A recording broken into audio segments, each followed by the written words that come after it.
அன்பு நேயர்களுக்கு இனிய வணக்கம். மிதுனம் ராசிக்கார நேயர்களுக்கு நம்ம இன்னைக்கு வீடியோ பதிவுக்கு முழுமையாக போகிறதுக்கு முன்னாடி முருகரை மனதார வணங்கிட்டு வீடியோ பதிவுக்குள்ளே போகலாங்க. ஓ முருகா போற்றி, ஓ முருகா போற்றி, ஓ முருகா போற்றி, எனக்காக்கும் முருகனே போற்றி. நல்லதே நடக்கும், நல்லது மட்டும்தான் நடக்கும். நம்மளோட மிதுனம் ராசிக்காரங்க சிரிச்சாங்கன்னு வச்சுக்கோங்க, அவங்களுக்கு பக்கத்தில் இருக்கிறவங்க தானாகவே சிரிச்சிருவாங்க. நம்மளோட மிதுனம் ராசிக்காரங்க வெளியில் கரடுமுரடா தெரிஞ்சாலும் உள்ளுக்குள்ள வெண்மையான மனசுக்கு சொந்தக்காரங்களாம் இருக்காங்க. யாருக்குமே தீங்கு இவங்க நினைக்கவே மாட்டாங்க. யாராவது ஒரு விஷயத்தை இவங்க கிட்ட சொன்னாங்கன்னா உடனே அந்த விஷயத்தை புரிஞ்சுக்கிட்டு அதற்கேற்ற பதில சொல்லக்கூடியவங்களாம் இருப்பாங்க நம்மளோட மிதுனம் ராசிக்காரங்க. இவங்களை பொறுத்த வரைக்கும் தான் மட்டும் நல்லா இருக்கணும் அப்படிங்கிற சுயநலம் கிடையாதுங்க. தன்னை சுற்றி இருக்கிற எல்லாருமே நல்லா இருக்கணும் அப்படிங்கிற பொதுநல குணத்தோட இவங்க வாழ்ந்துக்கிட்டு இருக்காங்க. நம்மளோட மிதுனம் ராசிக்காரங்க பக்கத்தில் இருந்தால் நம்மளோட கவலைகள் எல்லாமே இயல்பாகவே மறைஞ்சு போயிருங்க. அந்த அளவுக்கு சந்தோஷமாக பேசக்கூடிய நபர்களாக நம்மளுடைய மிதுனம் ராசிக்காரங்க வாழ்ந்துக்கிட்டு இருக்காங்க. வாழ்க்கையில் எவ்வளவு கஷ்டம் வந்தாலும் அந்த கஷ்டத்தையெல்லாம் மனசுக்குள்ள வச்சுக்குவாங்க. ஆனால் வெளியில் தானும் சிரிச்ச மாதிரி காட்டிக்கிட்டு தனக்கு பக்கத்தில் இருக்கிறவங்களையும் சிரிக்க வைக்க நல்ல உள்ளம் கொண்டவங்களா நம்மளோட மிதுனம் ராசிக்காரங்க வாழ்ந்துக்கிட்டு இருக்காங்க. இவ்வளவு அருமையான நற்குணங்களை கொண்ட மிதுனம் ராசிக்கார நண்பர்களே, எல்லாரும் நலமாக இருக்கீங்களா? ஏங்கம்மா நீங்கள் வேற எங்கள் வாழ்க்கையில் இருக்கக்கூடிய பிரச்சனைகளை பார்த்தா நீங்களே கண்ணீர் விட்டுருவீங்க. அந்த அளவுக்கு பிரச்சனைகளையும் கஷ்டங்களையும் அனுபவித்து நாங்கள் வாழ்ந்துட்டுருக்கோம். எங்கள் வாழ்க்கையில் எங்கம்மா நிம்மதி அப்படின்னு உங்கள் மனசில் நினைக்கிறது புரியுதுங்க மிதுனம் ராசிக்கார நேயர்களே. உங்கள் வாழ்க்கையில் இருக்கக்கூடிய இந்த கஷ்டமான சூழ்நிலை இந்த மாதம் மாறப்போகுது. இது நாள் வரைக்கும் இருள் சூழ்ந்து கிடந்த உங்கள் வாழ்க்கையில் இனி வரக்கூடிய காலங்களில் பிரகாசம் வரப்போகுது. உங்கள் வாழ்க்கையில் இது நாள் வரைக்கும் இருந்த தடை தாமதங்கள் எல்லாமே காணல் நீராக மறையப் போகுது. உங்களுடைய ஆசைகள் கனவுகள் எல்லாமே நிறைவேறப் போகுது. திருமணம் ஆகாதவங்களுக்கு திருமணம் நடக்கப் போகுது. குழந்தை பாக்கியம் இல்லாதவங்களுக்கு குழந்தை பாக்கியம் கிடைக்க போகுது. பூர்வீக சொத்து ரீதியாக இருந்த அனைத்து பிரச்சனைகளுக்கும் தீர்வு கிடைக்க போகுது. உங்களுக்கு வரவேண்டிய பூர்வீக சொத்து உங்கள் கையில் வந்து சேரப்போகுது. உங்களை வேண்டான்னு சொல்லிட்டு போன உறவினர்கள் எல்லாருமே உங்களை தேடி வரப்போகிறாங்க. உங்கள் குடும்பத்தில் சுபகாரியங்கள் அடுக்கடுக்காக நடக்க போகுதுங்க. உங்களுடைய கனவுகள் நனவாக போகுது. படித்து முடிச்சுட்டு வேலை தேடிட்டு இருக்கிறவங்களுக்கு படிப்புக்கும் தகுதிக்கும் ஏற்ற மாதிரி நல்ல வேலையெல்லாம் கிடைக்க போகுதுங்க. ஜோதிட சாஸ்திரத்தில் 3வது அமைந்துள்ள ராசி தாங்க நம்மளோட மிதுனம் ராசி. நம்மளோட மிதுனம் ராசிக்காரங்க தைரியசாலியாக இருப்பாங்க. மிதுனம் ராசியனுடைய அதிபதியின் புதன் பகவானுங்க. மிதுனம் ராசியில் இருக்கக்கூடிய நட்சத்திரம் யாராருன்னு பார்த்தீங்கன்னா மிருகசீரிசம் 3, 4ஆம் பாதங்க, திருவாதிரை, புனர்பூசம் 1, 2, 3ஆம் பாதம். இவங்க எல்லாரும் நம்மளோட மிதுனம் ராசியில் இருக்கக்கூடிய நட்சத்திரங்க. புதன் பகவான் மிதுனம் ராசியை ஆட்சி செய்கிறாருங்க.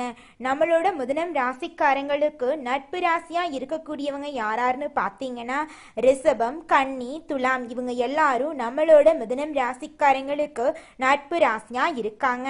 மிதுனம் ராசிக்காரங்க வாழ்க்கையில எவ்வளவு கஷ்டம் வந்தாலும் தைரியத்தை விடமாட்டாங்க. முயற்சி பண்ணிக்கிட்டே இருப்பாங்க. அடுத்தவங்க செய்ய முடியாதுன்னு ஒதுக்கி வச்ச காரியத்தை கூட அழகா திட்டம் தீட்டி அந்த காரியத்துல வெற்றி அடையக்கூடியவங்களா இருப்பாங்க. நம்மளோட மிதுனம் ராசிக்காரங்க எப்போதுமே சுறுசுறுப்பா இருப்பாங்க. மீன் போன்ற அழகிய கண்களை கொண்டவங்களா இவங்க இருப்பாங்க. இவங்களுக்கு சோம்பேறித்தனம் சுத்தமா கிடையாதுங்க. நம்மளுடைய மிதுனம் ராசிக்காரங்களுக்கு வருடம் முடிய போகும் இந்த நேரத்தில் அடுத்த வருஷமும் கஷ்டம் இருக்குமோ என்ற கவலை வேண்டாங்க. கிரகநிலைப்படி ராசிநாதன் புதன் பூர்வ புண்ணிய ஸ்தானத்தில் சஞ்சாரம் செய்கிறார். சுக்கிரன் புதன் சுக்கிர யோகத்தை உருவாக்கி செல்வ நிலையை உயர்த்துகிறார். ஆரோக்கியம் சீராகும், தொழில் தடைகள் அகலும், குடும்பத்தில் பெரியவர்கள் குழந்தைகளால் இருந்த பிரச்சனைகள் சரியாகும். குரு கடகம் ராசியில் வக்ரகதியினால் இருப்பதால் தனஸ்தானம் வலுவடையும், வருமான தட்டுப்பாடுகள் நீங்கும், கடன் சுமைகள் குறையும், இழந்த செல்வாக்கை மீட்டெடுக்கலாம், பெரிய பதவிகள் தேடி வரும், குடும்ப பிரச்சனைகள் சரியாகும், விட்டு கொடுத்து அனுசரித்து செல்லணுங்க. விருச்சிகம் ராசியில் சுக்கிரன் இருப்பதால் உத்தியோகத்தில் மாற்றங்கள் ஏற்படும், புகழ்பெற்ற ஆலயங்களுக்கு சென்று வர வாய்ப்புகள் உண்டு, சிந்தித்து செயல்பட்டால் காரியங்கள் கைகூடும், கோர்ட் வழக்குகள் சாதகமாக திரும்பும், பிள்ளைகளின் எதிர்கால முயற்சிகள் வெற்றி தரும், அரசாங்க வழியில் ஆதரவு கிடைக்கும்.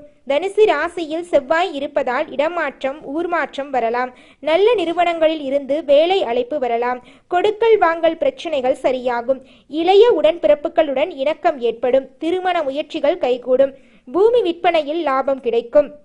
புதன் 4ஆம் இடத்துக்கு அதிபதியாக இருப்பதால் நிறைந்த லாபம் கிடைக்கும், புதிய நண்பர்கள் அறிமுகமாவார்கள், சுபகாரியங்கள் நடக்கும், புதிய தொழில் தொடங்கும் திட்டங்கள் நிறைவேறும், கல்வி கலை முயற்சிகள் கைகூடும், பொது வாழ்க்கையில் நல்ல பொறுப்புகள் கிடைக்கும், வியாபாரத்தில் பணம் பெருகும், கலைஞர்களுக்கு வாய்ப்புகள் கிடைக்கும், மாணவர்களுக்கு பெற்றோர் ஆசிரியர்களின் ஆதரவு கிடைக்கும், வருமானம் திருப்தி தரும். மிதுனம் ராசிக்காரர்களுக்கு சூரியன் சுக்கிரன் மூல திரிகோண வீட்டில் இருப்பதால் நீச்சபங்க ராஜயோகம் கிடைக்கிறது.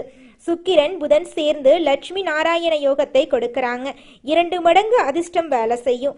செவ்வாய் ஆட்சி பலத்தோடு இருக்கிறார், குருவின் பார்வையும் சேர்கிறது.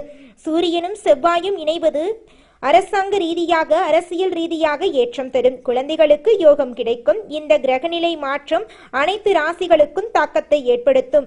மிதுனம் ராசிக்கு கூடுதல் பலன் கிடைக்கும். புதனும் சுக்கிரனும் இணைந்திருப்பது நல்ல பலன். லட்சுமி நாராயண யோகத்தால் சொந்த வீடு நிலம் ஆடை ஆபரணம் சேர்க்கை உண்டாகும், வண்டி வாகன யோகம் உண்டு, பணவரவு அதிகரிக்கும், குடும்பத்தில் இருந்த பிரச்சனைகள் தீர்ந்து நிம்மதி கிடைக்கும், திடீர் அதிர்ஷ்டம் பணவரவு கிடைக்கும், இழந்த பேரு புகழ் அந்தஸ்து பணம் சொத்து எல்லாவற்றையும் மீட்டெடுக்கலாம், தைரியம் அதிகரிக்கும், நினைத்த காரியங்கள் நிறைவேறும், நிதி ரீதியாக கோர்ட் கேஸ் ரீதியாக இருந்த தடைகள் நீங்கும், உடல் நலன் சிறப்பாக அமையும், தன்னம்பிக்கை அதிகரிக்கும், உங்களுடைய ஆசைகளும் கனவுகளும் நிறைவேறுங்க. மிதுனம் ராசிக்காரர்களே, நீங்க கோபத்தை குறைத்து நிதானமாக செயல்பட வேண்டுங்க. பெருமாள் கோவிலுக்கு அடிக்கடி சென்று வாங்க, குடும்பத்துல மகிழ்ச்சி அதிகரிக்கும், எதிரிகளின் சூழ்ச்சிகளை முறியடிக்கலாம், உறவினர்கள் நண்பர்கள் உதவிகரமா இருப்பாங்க, கணவன் மனைவி அந்யூன்யம் அதிகரிக்கும், சுப நிகழ்ச்சிகள் நடக்கும், குழந்தை பாக்கியம் கிடைக்கும், மாத பிற்பகுதியில உறவினர்களால பிரச்சனைகள் வந்தாலும் சமாளிக்கலாம், பொறுமை அவசியம், ஆடை ஆபரணங்கள் வாங்கி சந்தோஷப்படுவீங்க, குடும்பத்துடன் வெளியூர் சென்று வருவீங்க, விருந்து விசேஷங்கள்ல கலந்து கொள்ளுவீங்க, கடன் தொல்லை குறையும், ஆன்மீகத்துல நாட்டம் அதிகரிக்கும், வெளியூர் புண்ணிய ஸ்தலங்களுக்கு செல்ல வாய்ப்புகள் கிடைக்கும், பெரியவர்களின் அறிவுரையை கேட்டு நடக்கணுங்க, சக ஊழியர்களிடம் செல்வாக்கு அதிகரிக்கும், பதவி உயர்வு சம்பள உயர்வு கிடைக்கும், இழந்த சலுகைகள் கிடைக்கும், மேலதிகாரிகளின் ஆதரவு கிடைக்கும், வியாபாரத்துல லாபம் கிடைக்கும், புதிய முயற்சிகள் வெற்றி தரும், வியாபாரத்தை விரிவுபடுத்தலாம், பெண்களுக்கு உறவினர்களிடம் மதிப்பு மரியாதை அதிகரிக்கும், கணவரிடம் அன்பு ஆதரவு கிடைக்கும், வேலைக்கு செல்லும் பெண்களுக்கு புதிய பொறுப்புகள் கிடைக்கும், செவ்வாய்க்கிழமைகள்ல கந்தகஷ்டி கவசம், சனிக்கிழமைகள்ல அனுமன் சாலிசா பாராயணம் செய்வது நட்பலன்களை கொடுக்குங்க. உங்கள் வாழ்க்கையில் இருக்கக்கூடிய அனைத்து பிரச்சனைகளும் காணாமல் போகக்கூடிய மாதமாக உங்களுக்கு இந்த மாதம் அமைஞ்சிருக்குதுங்க. அடுத்ததாக நம்முடைய மிதுனம் ராசியில் இருக்கக்கூடிய ஒவ்வொரு நட்சத்திரக்காரர்களுக்கும் இந்த மாதம் எப்படி இருக்குன்னு பார்க்கலாங்க. நம்முடைய மிதுனம் ராசியில் இருக்கக்கூடிய முதல் நட்சத்திரம் மிருகசீரிசம் 3ஆம் பாதம் 4ஆம் பாதம். உங்களுக்கு இந்த மாதம் எப்படி இருக்குன்னு பார்க்கலாங்க. விவேகத்துடன் செயல்பட்டு வெற்றி பெற போறீங்க, தைரியம் தன்னம்பிக்கை அதிகரிக்க போகுது, எதிரிகளுக்கு கருணை காட்டி நிலையை உயர்த்த போறீங்க, வியாபாரத்துல நெருக்கடிகள் முடிவுக்கு வரப்போகுது, கோர்ட்டு வழக்குகள் சாதகமா முடிய போகுது, உடல் பாதிப்பு விலக போகுது, நீண்ட நாள் களவுகள் நனவாக போகுது, பொன்பொருள் சேர போகுது, வண்டி வாகனம் வாங்க போறீங்க, குடும்பத்துல நிம்மதி ஏற்பட போகுது, வியாபாரிகள் கலைஞர்களுக்கு ஒப்பந்தங்கள் கிடைக்க போகுது, இடம் வீடு வாங்கும் முயற்சிகள் கைகூட போகுது, பணப்புழக்கம் அதிகரிக்க போகுது, செல்வாக்கு உயரப்போகுது, மாணவர்களுக்கு படிப்புல அக்கறை அதிகரிக்க போகுது, விவசாயிகளுக்கு நெருக்கடிகள் விலக போகுது, இஷ்ட தெய்வத்தையும் குல தெய்வத்தையும் வழிபாடு செய்யுங்க. உங்கள் வாழ்க்கையில் இருக்கக்கூடிய அனைத்து பிரச்சனைகளும் காணாம போயிடும். உங்களுடைய எண்ணம் போல உங்க வாழ்க்கையில நல்லது மட்டும்தாங்க நடக்கும். அடுத்ததாக நம்முடைய மிதுனம் ராசியில் இருக்கக்கூடிய நட்சத்திரம் திருவாதிரை. உங்களுக்கு இந்த மாதம் எப்படி இருக்குன்னு பார்க்கலாங்க. நினைத்ததை சாதிக்கக்கூடிய உங்களுக்கு அதிர்ஷ்டம் தேடி வரும், நெருக்கடிகள் விலகும், நஷ்டத்தில் இருந்த தொழில் லாபம் தரும், தன்னம்பிக்கை அதிகரிக்கும், கோர்ட் வழக்குகள்ல சாதகமான நிலை ஏற்படும், எதிர்ப்பவர்கள் சமாதானமாக பேச வருவாங்க, தொழில் வியாபாரத்துல லாபம் அதிகரிக்கும், அரசாங்க வழியில முயற்சிகள் வெற்றி தரும், ரியல் எஸ்டேட், உணவகம், மருந்து, கெமிக்கல் டிபார்ட்மெண்ட் போன்ற தொழில்கள் முன்னேற்றம் பெறும், வரவேண்டிய பணம் கைக்கு வரும், குடும்பத்தில் நிம்மதி இருக்கும், அரசியல்வாதிகளுக்கு பதவி கிடைக்கும், சுயதொழில் செய்பவர்களுக்கு பணியாளர்களின் ஆதரவு கிடைக்கும், உடல் ஆரோக்கியம் சீராகும், ராசிநாதன் புதன் முன்னேற்றத்தை கொடுப்பாரு, உறவினர்கள் மத்தியில செல்வாக்கு அதிகரிக்கும், மாணவர்களுக்கு படிப்புல அக்கறை உண்டாகும், அனுதினமும் சூரியனை வழிபாடு செய்யுங்க. உங்கள் வாழ்க்கையில் இருக்கக்கூடிய அனைத்து பிரச்சனைகளும் காணாம போயிடும். உங்களுடைய எண்ணம் போல உங்க வாழ்க்கையில நல்லது மட்டும்தாங்க நடக்கும். கெட்டதுங்கிற பேச்சுக்கு துளி கூட இடம் கிடையாதுங்க. அடுத்ததாக நம்முடைய மிதுனம் ராசியில் இருக்கக்கூடிய நட்சத்திரம் புனர்பூசம். உங்களுக்கு இந்த மாதம் எப்படி இருக்குன்னு பார்க்கலாங்க. புனர்பூசம் நட்சத்திரத்தில் 1ஆம் பாதம், 2ஆம் பாதம், 3ஆம் பாதம். அறிவாற்றலாலும் வழிகாட்டலாலும் திறனும் கொண்ட உங்களுக்கு எல்லாமே நல்லதாக நடக்கும். குருவின் சஞ்சரிப்பு பக்கபலமாக இருக்கும். உழைப்புக்கேற்ற வருமானம் கிடைக்கும், சொத்து சேரும், குடும்பத்தில் நன்மை உண்டாகும், கணவன் மனைவிக்கு இடையே இருந்த விரிசல் சரியாகும், குழந்தை பாக்கியம் கிடைக்கும், பூர்வீக சொத்து பிரச்சனைகள் முடிவுக்கு வரும், வியாபாரத்தில் லாபம் அதிகரிக்கும், சூரியன் சத்ரு ஜெகஸ்தனத்தில் இருப்பதால் செல்வாக்கு உயரும், தடைப்பட்ட வேலைகள் முடிவுக்கு வரும், அரசியல்வாதிகளுக்கு முன்னேற்றம் உண்டாகும், தொண்டர்கள் மத்தியில் பலம் அதிகரிக்கும், செவ்வாய் வலுவாக இருப்பதால் கனவுகள் நனவாகும், புதன் ஆதித்ய யோகத்தால் முன்னேற்றம் ஏற்படும், பொன்பொருள் வண்டி வாகனம் சேரும், தொழில் போட்டிகள் விலகும், கோர்ட் வழக்கு சாதகமாக முடியும், நோய் நொடி விலகும், வியாபாரிகளுக்கு ஒப்பந்தம் கிடைக்கும், சுக்கிரன் சாதகமாக இருப்பதால் சிறப்பு வெளிப்படும், கணவன் மனைவி பிரச்சனைகள் தீரும், விவசாயிகள் ஆதாயம் பெறுவார்கள், சிவபெருமானை வழிபாடு செய்யுங்கள். உங்கள் வாழ்க்கையில் இருக்கக்கூடிய அனைத்து பிரச்சனைகளும் காணாம போயிடும். உங்களுடைய எண்ணம் போல உங்கள் வாழ்க்கையில் நல்லது மட்டும்தாங்க நடக்கும். நம்மளுடைய மிதுனம் ராசிக்காரங்க வேகமானவங்க, அறிவு கூர்மையானவங்க, வாய்ப்புகளை பயன்படுத்தும் திறமை உள்ளவங்க, சோதனைகளை சாதனையாக்க அதிர்ஷ்டத்தை பயன்படுத்த ரகசியத்தை தெரிந்து கொள்ளுங்க. மனமதியும் தெளிவும் இருக்கும். விஷ்ணு பகவானையும் கிருஷ்ண அவதாரத்தையும் வழிபாடு செய்யுங்க. காலையில எழுந்தும் ஓம் நமோ நாராயணா மந்திரத்தை சொல்லுங்க. அனுதினமும் 108 முறை பெருமாளை வழிபாடு செய்யுங்க. முக்கியமான முடிவுகளை உடனே எடுக்காதீங்க. பல சிந்தனைகளுக்கு உட்பட்டு எடுங்க. 3ஆம் நபரின் தலையீடு இருக்கக்கூடாது. தேவையில்லாத கமிட்மெண்ட் கொடுக்காதீங்க. யாரையும் நம்பாதீங்க. தொழில் ரகசியங்களை கவனமா வையுங்க. புதன்கிழமைகள்ல பச்சை நிற ஆடைகளை பயன்படுத்துங்க. கிருஷ்ணர் கோவிலுக்கு துளசி மாலை வாங்கி கொடுங்க. 5 மாணவர்களுக்கு பேனா பென்சில் தானம் பண்ணுங்க. தாயிடம் அன்பாக நடந்து கொள்ளுங்க. பெண்களை மதியுங்க. இந்த பரிகாரம் புதனை பலப்படுத்தும், மனதை அமைதியாக்கும், பணம் பல வழிகளில் வந்து சேர வழிகாட்டும். அமைதி, நிதானம், அறிவை சரியான திசையில பயன்படுத்துங்க. கிருஷ்ணனின் அருள் புத்தியையும் பாதுகாப்பையும் வெற்றியும் கொடுக்குங்க. மிதுனம் ராசியுடைய முகவரி அதிர்ஷ்டசாலிகள் என்று மாறப்போகுதுங்க. கஷ்டத்துக்கு நஷ்டத்துக்கு அனுமதி கிடையாது. சந்தோஷத்துக்கும் அதிர்ஷ்டத்துக்கும் மட்டும்தாங்க இனி வரக்கூடிய காலங்கள்ல உங்கள் வாழ்க்கையில அனுமதி கிடைக்க போகுது. தெய்வ அனுகிரகம் உங்க கூட கை கோர்த்துச்சுங்க. ஒவ்வொரு நாளுமே உங்களுக்கு ஒருபடியாவது முன்னேற்றத்தை கொண்டுதாங்க முடியும். உங்களுடைய ஆசைகளும் கனவுகளும் இனி வரக்கூடிய காலங்கள்ல நிச்சயமாக நிறைவேறுங்க. குலதெய்வம் எங்கேயோ இருக்குது, என்னமோ இருக்குது அப்படிலாம் நீங்க நினைக்க வேண்டாங்க. நீங்க எங்கிருந்தாலும் ஒரு தீபம் ஏற்றி வச்சு அந்த தீப ஒளியில தெய்வங்கள் இருக்கிறாங்க அப்படின்னு நினைச்சு வழிபாடு செய்யுங்க. குலதெய்வமே தெரியாவிட்டாலும் வீட்டில் தீபம் ஏற்றி வச்சு ஏதாவது ஒரு நல்ல நாள்ல குலதெய்வத்தை நினைச்சு வழிபாடு செய்யுங்க. குலதெய்வ வழிபாடு குலம் காக்குங்க, குலம் தலைக்கும். முதல்ல குலதெய்வம், அப்புறம் இஷ்டப்பட்ட தெய்வம், அப்புறம் உங்களுக்கு விருப்பப்பட்ட தெய்வங்க. எந்த கோயிலுக்கு போனாலும் என்ன பண்ணாலும் ஏற்றமில்லை அப்படின்னு நீங்க சொல்லுவீங்க. தினமும் எந்திரிச்ச உடனே சூரிய பகவான நமஸ்காரம் பண்ணுங்க. அவங்களுடைய அனுகிரகம் இருந்தா போதும். மற்ற கிரகங்கள் எல்லாம் சாதகமா இல்லைனா கூட பரவாயில்ல. அந்த சூரியனுடைய பிரகாசம் உங்க வாழ்க்கையவே பிரகாசமா மாத்திருங்க. அந்த வெளிச்சம் உங்களை வந்து சேருங்க. உங்க வாழ்க்கையில் இருக்கக்கூடிய கண்ணீரெல்லாம் கரைஞ்சு போயிருங்க. நம்மளுடைய மிதுனம் ராசிக்காரங்க பொதுவாக புத்திசாலி மற்றும் மற்றவங்களுக்கு வழிகாட்டியாக இருப்பாங்க. ஆனால் இவங்க மற்றவர்களால் பயனடையாமல் போகலாம். தற்போது மிதுனம் ராசிக்காரங்க வாழ்க்கையில் வெறுப்பு மற்றும் ஏமாற்றத்தை அனுபவித்து வாழ்ந்துக்கிட்டு இருக்காங்க. நல்லவர்கள் என்று நினைத்தவர்களே இவங்களுக்கு துரோகம் பண்ணிட்டு இருக்காங்க. குடும்பமும் இவங்களுக்கு ஆதரவாக இல்லை. இருந்தாலும் நல்லவர்கள் யார் கெட்டவர்கள் யார் அப்படிங்கிறத இந்த காலகட்டத்தில் நம்மளோட மிதுனம் ராசிக்காரங்க புரிந்து கொள்ள போகிறாங்க. புரட்டாசி மாதத்தில் சூரியன் கன்னி ராசிக்கு செல்வது மிதுனம் ராசிக்கு சிறப்பை சேர்க்குங்க.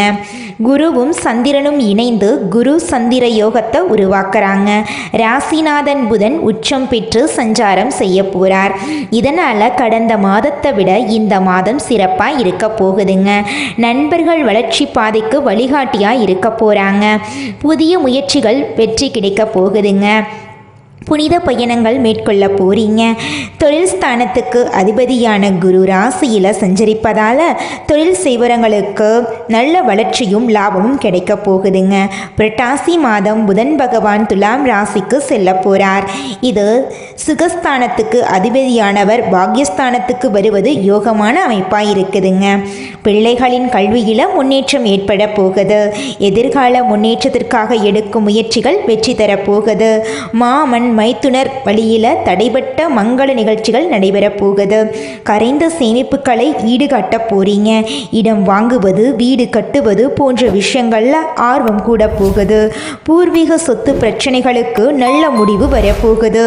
புகழ் மிக்கவர்கள் உங்களுக்கு பின்னணியாக இருந்து சில நல்ல காரியங்களை முடித்து கொடுக்க போறாங்க.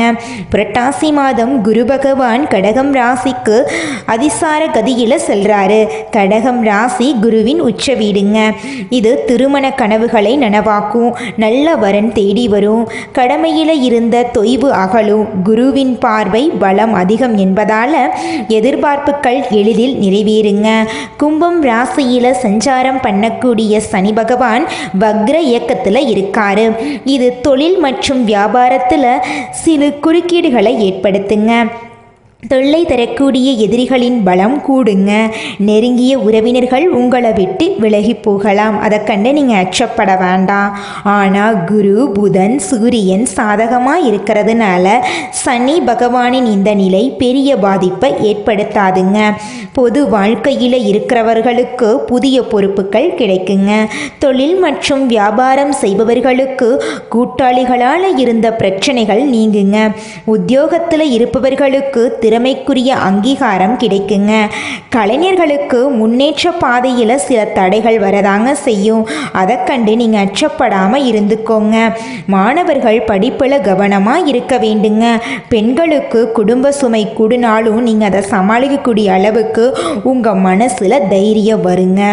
இந்த மாதத்தில் அம்பாளுக்கு ஏராளமான விஷயங்கள் கொண்டாடப்படுதுங்க. இந்த மாதத்தில் சூரியன் கன்னி ராசியில் அமர்வது ஒரு முக்கிய நிகழ்வாக இருக்குதுங்க. இந்த மாதத்தில் சரியான தெய்வங்களை வழிபட்டு விரதம் இருந்தால் அடுத்த பல வருடங்களுக்கு உங்களுக்கு பலன் கிடைக்குங்க. மிதுனம் ராசியை பொறுத்த வரைக்கும் சூரியன் 3ஆம் வீட்டில் இருந்து 4ஆம் வீட்டுக்கு வருவதனால தைரியமாக சில முக்கிய முடிவுகளை நீங்கள் எடுக்க போகிறீங்க. புதிய தொழில் தொடங்க வியாபாரம் தொடங்க நவராத்திரி நேரம் சிறந்ததுங்க. 4ஆம் இடத்துல சூரியன் அமர்ந்திருப்பது தந்தை வழியில் சில உதவிகள் கிடைக்குங்க. தம்பி தங்கைகள் வழியில் ஆதரவு அதிகரிக்கும். எதை தொட்டாலும் அது ஜெயிக்குங்க. யோகந்தாங்க உங்களுக்கு ஜெயிச்சுக்கிட்டே இருப்பீங்க. யோகாதிபதி சுக்கிரனும் சாதகமாக இருக்கிறதுனால வீடு வாங்குவதற்கான யோகம் உங்களுக்கு கிடைக்க போகுது. குடும்பத்தில் சுப நிகழ்ச்சிகள் அடுக்கடுக்காக நடக்க போகுதுங்க. திருமண யோகம் 5ஆம் இடத்துல செவ்வாய் இருப்பதனால உங்களுக்கு ஏற்பட போகுதுங்க. பிள்ளைகளுடைய ஆரோக்கியத்தில் அக்கறை செலுத்துறது நல்லதுங்க. வியாபாரம் கடந்த மாதத்தை விட இந்த மாதம் லாபகரமாக இருக்க போகுதுங்க. உத்தியோகத்தில் இந்த மாதம் முழுவதும் உங்களுடைய கை ஓங்கி இருக்க போகுதுங்க. வெளிநாடு போவதற்கு விசா கிடைப்பதற்கு வாய்ப்பு இருக்குதுங்க. பைரவரை வழிபாடு செய்வது உங்கள் வாழ்க்கையில் மேன்மையான ஏற்றத்தை கொடுக்குங்க. காது கேட்காதவர்களுக்கு உதவி பண்ணுங்க. துவரம் பருப்பு தானம் கொடுக்கிறது உங்கள் வாழ்க்கையில் பலவிதமான நன்மைகளை அள்ளி கொடுக்குங்க. நீங்கள் என்னதான் உங்கள் வாழ்க்கையை தியாகம் செஞ்சாலும் உங்களை சுற்றி இருக்கக்கூடிய உறவுகளோ நண்பர்களோ நீங்கள் கஷ்டப்படக்கூடிய சூழ்நிலையில் வந்து உதவுவாங்க அப்படின்னு பார்த்தீங்கன்னா நிச்சயமாக கிடையாதுங்க. இந்த களி உலகத்தில் எல்லாருமே நம்மளை தேவைக்காக தாங்க பயன்படுத்துகிறாங்க. தேவைக்காக தான் நம்மளை பயன்படுத்துகிறாங்களா அப்படிங்கிறத நீங்கள் தெரியாத வரைக்கும் வாழ்க்கையில் முன்னேறாமல் அதே இடத்துல தாங்க இருக்க முடியும். ஆமாங்க, கூட பிறந்த உடன்பிறப்புகளாக இருக்கட்டும், நம்முடைய உறவினர்களாக இருக்கட்டும், நண்பர்களாக இருக்கட்டும், யாரா வேணாலும் இருக்கட்டும், எல்லாருமே நல்லவங்க அப்படின்னு சொல்ல முடியாது. 100ல் ஒரு 10% பேர் தாங்க இந்த உலகத்தில் நம்ம நல்லா இருக்கணும் அப்படின்னு நினைப்பாங்க. மீதம் இருக்கக்கூடியவங்க எல்லாருமே நம்மளை பற்றி துளி கூட கேர் பண்ணிக்கவே மாட்டாங்க. நல்லதே நடக்கும், நல்லது மட்டும்தான் நடக்கும். நன்றி, வணக்கம்.